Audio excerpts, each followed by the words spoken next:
Um voo com Airbus A320 que saiu de São Paulo, estava indo para Santiago do Chile, pegou uma pancadaria com tempestade de granizo no meio do caminho e teve que pousar na Argentina. O que será que aconteceu?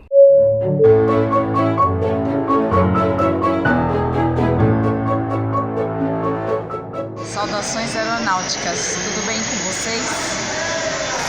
Tudo bem, deixa o like aí, hein? Bem, antes de explicar o caso, vamos mostrar a maneira como que isso é noticiado. Olha só, neste portal, avião despenca 1.500 metros em menos de 90 segundos. Primeiro, que não foram 1.500 metros. E segundo, que não foram 90 segundos. Mas mesmo que tivesse sido 1.500 metros em 90 segundos, isso não é um despencamento, pessoal. Eu sei que essa palavra nem existe. Porque se você pegar a razão de descida média em 90 segundos para 1.500 metros, dá uma razão de 3.200 pés por minuto.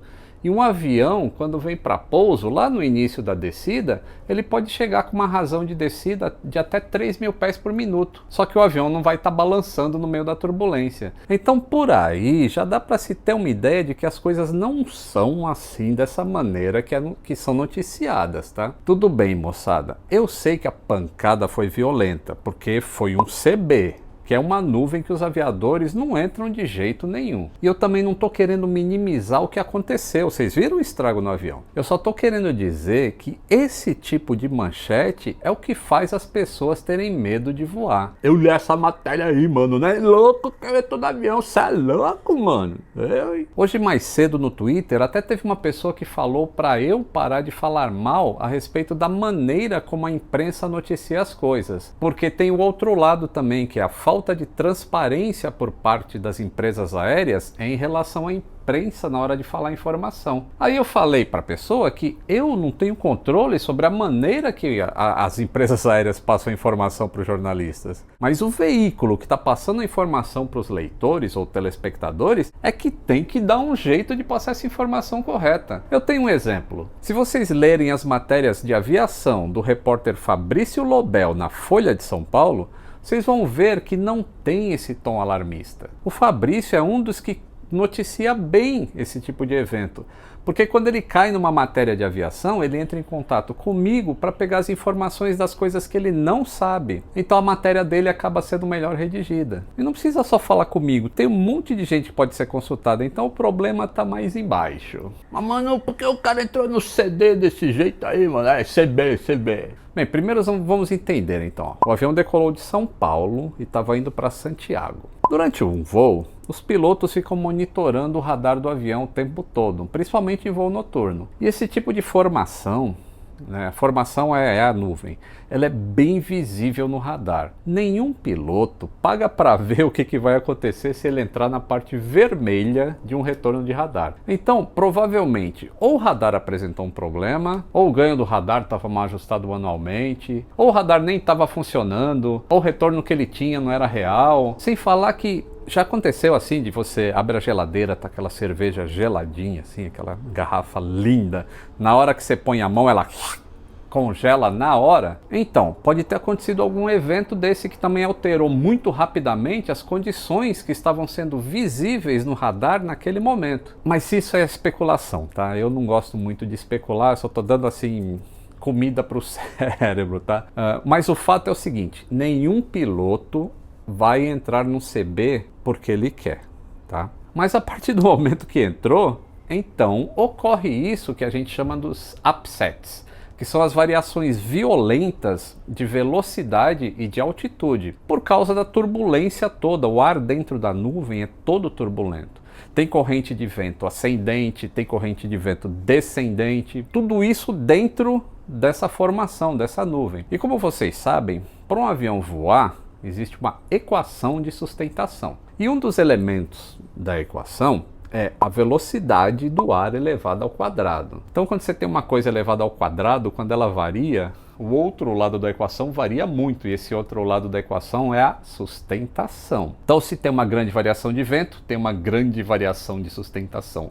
Isso é o balanço da turbulência dentro de uma nuvem como essa. Tá tendo corrente de vento de tudo quanto é lado. Aí essa parte explica o balanço e a sensação de queda que os passageiros tiveram. Mano, essas fotos aí que tá saindo aí no Twitter, hein, mano? Pô, danificar a avião inteiro, mano. Por que acontece isso aí, hein?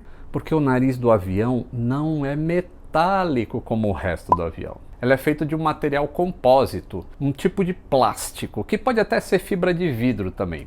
Aquilo não é metálico e não pode ser metálico, porque se for metálico, as ondas eletromagnéticas do radar não iam funcionar. Elas não iam atravessar o metal e só ia ter um borrão na frente da tela do piloto. E pelo fato de ser um material leve, que não é metálico, quando entra em contato com os granizos que estão presentes na nuvem, vai estragar mesmo. E o pânico a bordo? Eu diria que nesse caso é normal, tá? Porque eu não sei se você já dirigiu numa estrada e pegou uma chuva de granizo. O seu carro, que é de metal, já faz aquele barulho todo andando devagarzinho. Imagina um avião aí a uns 800 km por hora.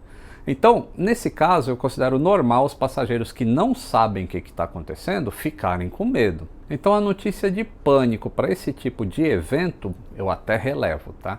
O que eu não relevo é noticiar pânico a bordo quando um avião arremete, porque a arremetida é um procedimento normal, não tem nada de anormal.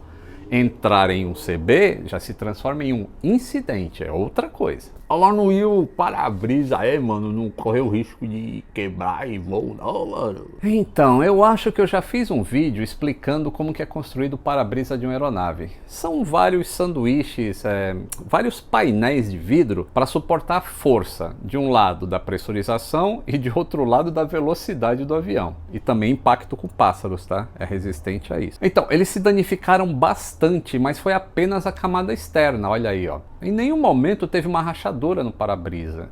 Não teve risco de despressurizar. Ó, dá uma olhada, nessa foto aí dá para perceber que apesar desses estragos gigantescos, olha a fuselagem, ó. Apesar dela ser de alumínio, que é um material leve, ela não sofreu muitos danos. Interessante, né? E não é coincidência não isso, tá? É a maneira que é construída aquela parte da frente do avião. Já falei num vídeo aqui, ó, da área 41. A visibilidade dos pilotos ficou afetada. Mas como já era um voo noturno e por instrumentos, isso aí acabou não afetando a capacidade deles pousarem em segurança. Eu vi muita gente no Twitter falando que é por isso que eu não vou em avião. Olha aí o que aconteceu, olha o perigo que é isso. Sendo que se você levar em conta que são quase 200 mil voos por dia, 365 dias por ano, e esse tipo de evento ocorre uma ou duas vezes por ano, não se pode dizer que um negócio desse é perigoso, não é mesmo? E por que ele foi para a Argentina?